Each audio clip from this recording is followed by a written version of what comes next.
तो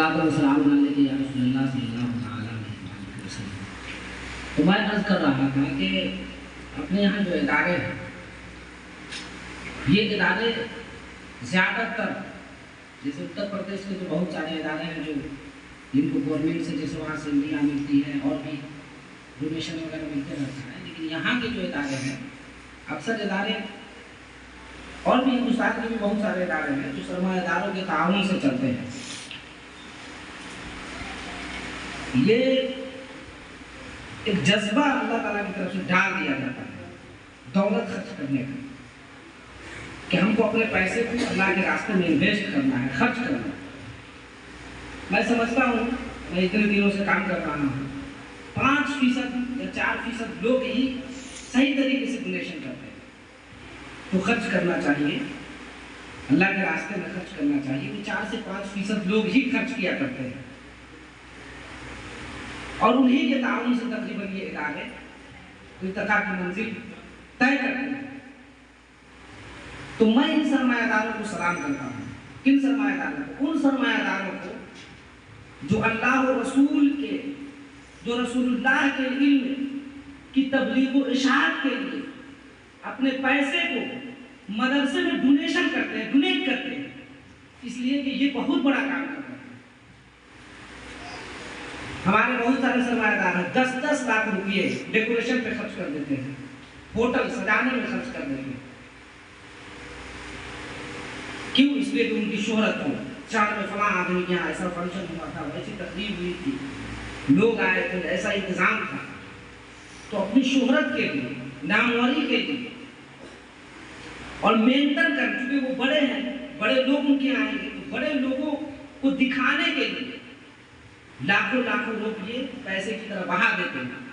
लेकिन जब आप उस सरमायादारों का दरवाजा खटखटाएंगे दीन की तबलीग के लिए, इल्म शरीयत की तबलीग के लिए, मदारिस के लिए, तो उनके चेहरे का जोग्राफिया देखने के काबिल होता है। उलमा को, मैं सबकी बात नहीं कर रहा हूँ, उलमा को वो रुसवा करते हैं, जलील करते हैं, लेकिन मुबारकबाद है उन सरमायादारों के लिए जो अपने रुपयों को, अपने पैसों को उन तालीम इल्मों पे खर्च कर रहे हैं जो रसूलुल्लाह के इल्म हासिल कर रहे हैं, जो मिशकात और हिदायत का इल्म हासिल कर रहे हैं, जो बुखारी और तिरमिज़ी का इल्म हासिल कर रहे हैं। वो इसलिए हासिल कर रहे हैं कि दुनिया की वुसअतों में, मुल्क की वुसअतों में रसूलुल्लाह की शरीयत का परचम लहराएंगे। इन पे जो पैसे खर्च होते हैं, मुझे अल्लाह की रहमत से उम्मीद है कि वो बारगाह इलाही में मकबूल हो। तो खलील साहब उन्हीं में से एक है जो बहुत सारे इदारे को डोनेट करते हैं, बहुत सारे इदारे को कोऑपरेट करते हैं और इनका वादा है कि हम आपके इदारे को भी कोऑपरेट करेंगे। इन बच्चों के लिए हम एक अच्छा खासा ताउन पेश करेंगे। तो इनके अंदर एक जज्बा है। अभी इन्होंने बताया कि हज बैतुल्लाह का हम लोगों ने इरादा कर लिया है, तो हम लोगों ने दुआ भी की इनके मकसद की तकमील के लिए कि अल्लाह ताला इनके सफ़र को आसान फरमाए, इनके जज्बे को सलामत रखे और हज बैतुल्लाह के सआदत से इनको और इनकी अहलिया को शफिया फरमाए। तो इन्होंने कहा कि नहीं, पहले मैं हज करूँगा। आमतौर पर अपने यहाँ क्या होता है कि लोग उम्र के आखिरी हिस्से में पहुँचते हैं तो हज बैतुल्लाह का रास्ता उनको दिखाई देता है। जनरली मैं बात कर रहा हूँ, आखिरी हिस्से में पहुँचते हैं तो हज बैतुल्लाह याद आता है। लेकिन ये हमारे मोहतरम बिल्कुल जवानी की उम्र में हज बैतुल्लाह की सआदत से शर्फियाब होने के लिए तैयार हैं और ये बड़ी बात है। यकीनन जवानी में ही जाना चाहिए, जवानी की इबादत अल्लाह ताला को बहुत पसंद है। तो ये भी है। और दूसरी बात यह है कि उलमा से मोहब्बत करनी चाहिए, उलमा की सोहबत में बैठना चाहिए। अगर आप आलिम दीन न बन सके, तालिब इल्म न बन सके, तो उलमा से रब्ता कीजिए, उलमा की सोहबत में बैठिए, उलमा की कद्र कीजिए। यकीनन उसकी बरकतें आपको मिलेंगी। और जो पैसे तलबा पे खर्च किए जाते हैं, तालिब इल्मों के इल्म की तरबीज व इशाअत के लिए खर्च किए जाते हैं, उसका जवाब नहीं। हुज़ूर अकरम सल्लल्लाहु अलैहि वसल्लम ने एक मकाम में फरमाया, सदक़तिन जारिया, यानी सदक़े जारिया। इंसान दुनिया से चला जाता है तो कोई अमल नहीं कर सकता, लेकिन अगर वो सदका जारिया कर रहा है तो उसकी मस्जिद को उसका सवाब पहुँचता है। जनाब खलील साहब की वालदा मोहतरमा बहुत पहले इंतकाल कर गई, तो ये अपनी वालदा के साले सवाब के लिए इदारे को ताउन करते रहते हैं। तो ये सदका जारिया, जैसे आमतौर पर आज क्या होता है कि लोगों को खाना खिलाने में, जनरल लोगों को खाना खिलाने में लोग पैसे खर्च कर देते हैं, जैसे 40वां की महफिल है तो लोगों को खिलाने में, तो लोगों को खिलाने से फायदा नहीं होता। सदका जारिया का मतलब ये हुआ कि आप कोई ऐसा काम कर जाए जिससे कंटिन्यू मुसलसल सवाब देता रहे। तो सदका जारिया का बहुत सारे तरीके हैं, उन तरीकों में से एक तरीका ये है कि मदारिस में किताब दे दिया जाए, जैसे आपने मिशकात शरीफ, हिदायत शरीफ और इस तरह जो दीनी किताबें हैं आपने मदरसे में दे दिया, तो ये कंटिन्यू क़यामत तक के लिए सदका जारिया हो गया। इसलिए कि किसी तालिब इल्म ने हदीस की किताब पढ़ी, आपकी दी हुई किताब से उसने हदीस का इल्म हासिल किया, फिक़्ह का इल्म हासिल किया, फिर उसके बाद उस तालिब इल्म ने अपने शागिर्दों को पढ़ाया, फिर उन्होंने अपने शागिर्दों को पढ़ाया। इस तरीके से ये सदका जारिया क़यामत तक के लिए दराज हो जाता था। तो सदका जारिया तो और है, लेकिन वो चीज़ जो मदरसे पे खर्च की जाती है, मदरसे के तलबा के लिए खर्च की जाती है, इदारे को डोनेशन की शक्ल में खर्च किया जाता है, यकीनन वो सदका जारिया ऐसा होता है कि क़यामत तक के लिए इसाले सवाब का सिलसिला जारी हो जाता है। और इसकी तायीद में बहुत सारी हदीसें भी हैं। एक हदीस है हुज़ूर अकरम सल्लल्लाहु अलैहि वसल्लम की बारगाह में हज़रत साद रज़ियल्लाहु ताला अन्हु पहुँचे कि मेरी माँ इंतकाल कर गई है, मैं क्या करूँ कि उन्हें फ़ायदा पहुँचे। देखिए हुजूर का ज़माना है और सहाबा किराम के बारे में कुरान ने फरमाया रज़ियल्लाहु अन्हुम व रज़ू अन्हु, अल्लाह उनसे राज़ी हो गया और वो अल्लाह से राज़ी हो गया। तो उनकी माँ सहाबिया है। मेरा यकीनन हुजूर के ज़माने में सहाबिया का इंतकाल हुआ है, हुजूर की निगाहों के सामने इंतकाल हुआ है, तो वो तो अल्लाह के फज़ल करम की बारिश में डूबी हुई है। लेकिन हज़रत साद क्यों जाते हैं? हज़रत साद जाकर के कहते कि मैं क्या करूं कि मेरी माँ को सवाब पहुंचे।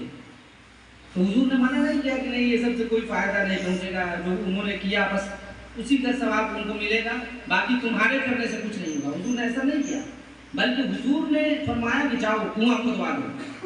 जब कुआं तैयार हो गया तो हुजूर सल्लल्लाहु अलैहि वसल्लम कुएं के करीब तशरीफ ले गए और इशारा करके फरमाया हाज़िही उनके साथ, यानी इस कुएं के पानी का सवाब साद की माँ की रूह को पहुँचता है। यही इसी हदीस मुबारक से हम ये साबित करते हैं कि इसाले सवाब बरहक है। अगर हम किसी भी मस्जिद के नाम से सदका जारिया करते हैं तो ये सवाब पहुँचता है। और हुजूर अकबर सल्लल्लाहु अलैहि वसल्लम ने ये बता करके ये साबित कर दिया, क़यामत तक के लिए लोगों को ये पैगाम दिया कि अगर तुम्हारे वालिदैन, तुम्हारे अक़रबा अगर दुनिया से रुखसत हो जाए और तुम अगर सदका जारिया करोगे तो यकीनन उसका सवाब उनको पहुँचेगा। जो लोग इसाले सवाब के मुनकिर हैं उनको इस हदीस से सबक हासिल करना चाहिए।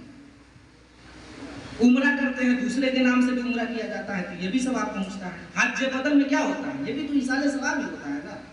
हज बदल का मतलब ये हुआ कि दूसरे के नाम से हज करना, तो हज का सवाब उनको पहुँचेगा। तो ये तो यही तो इसाले सवाब है ना, यही तो इसाले सवाब है।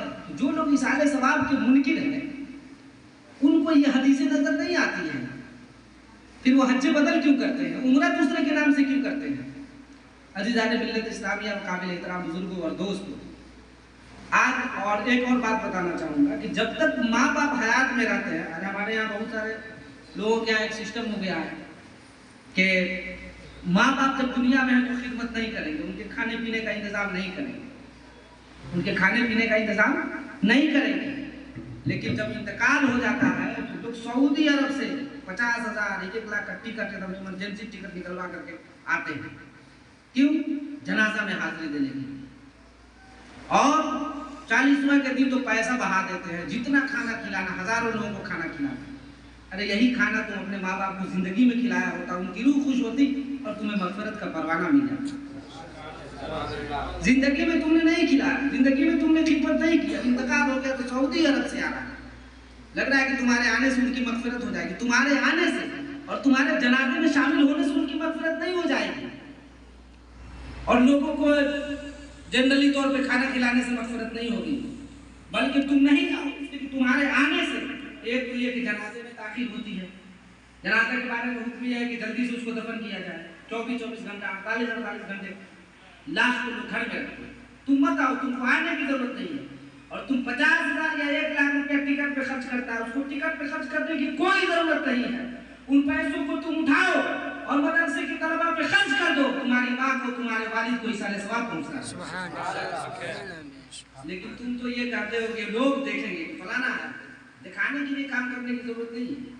उसी तरीके से मैं ये भी कहना चाहूँगा कि 40वां के महफिलों में जो बहुत ज़्यादा उसको खर्च मत कीजिए, आप उसी पैसे का मदरसे में किताबें खरीद कर दे दीजिए। अच्छा, कुरान शरीफ हदिया कराने की जरूरत है, इसलिए कुरान शरीफ जो है ना, बहुत मस्जिदों में कुरान शरीफ के मुसहफ कुरान शरीफ होते हैं, तो आपने कुरान शरीफ हदिया करा करके अगर रख दिया, उसको पढ़ा नहीं जा रहा है तो सवाब नहीं मिलेगा, उसको पढ़ा जाना चाहिए। तो ऐसी किताबें आप लीजिए जिसको पढ़ा जाए। और दरसे निज़ामी की जो किताबें होती है वो तलबा रोज पढ़ते हैं, सुबह में भी पढ़ते हैं, शाम में भी पढ़ते हैं, दिन में भी पढ़ते हैं, रात में भी पढ़ते हैं। तो मैं समझता हूँ कि इन किताबों को दिया जाए ताकि ये किताबें पढ़ी जाती रहे और इसाले सवाब पहुँचता रहे। और इसाले सवाब के लिए भी दे सकते हैं, बरकतों के लिए भी दे सकते हैं, खर्च कर सकते हैं। तो मैं यह करना चाहता हूँ, ये बताना चाहता हूँ कि हम अपने पैसे को सही तरीके से खर्च करें और अल्लाह और रसूल की रज़ा के लिए खर्च करें। मैं इन्हीं चंद जुमलों के साथ अपनी गुफ्तगू को ख़त्म करता हूँ। मैं एक मरतबा फिर जनाब खलील साहब को मुबारकबादी पेश करता हूँ कि उन्होंने उनके दौलतकदे पर इतना खूबसूरत, ये तो एक जलसा हो गया। मैं समझता हूँ कि इतना खूबसूरत प्रोग्राम तो बड़े बड़े लोग नहीं करा पाते हैं। इतने सारे तलबा, इतने सारे उलमा यहाँ पे आए और एक संजीदगी से गुफ्तगू हुई, नातिया अशार पेश किए गए। माशाअल्लाह, अल्लाह ताला इसको शर्फ कबूलियत अता फरमाए, इस महफिल को कबूलियत का शरफ बख्शे। इन्हीं चंद जुमलों के साथ मैं अपनी गुफ्तगू ख़त्म करता हूँ। सरवर दो आलम सल्लल्लाहु अलैहि वसल्लम जब खाकदान गेती पे तशरीफ़ लाए तो रबीउन नूर की 12वीं तारीख थी, 2 छंबा का दिन था। फरिश्ते उनकी बारगाह में खड़े होकर दुरूद व सलाम का नजराना पेश कर रहे थे। हम और आप खड़े हो जाएं और दुरूद व सलाम करें।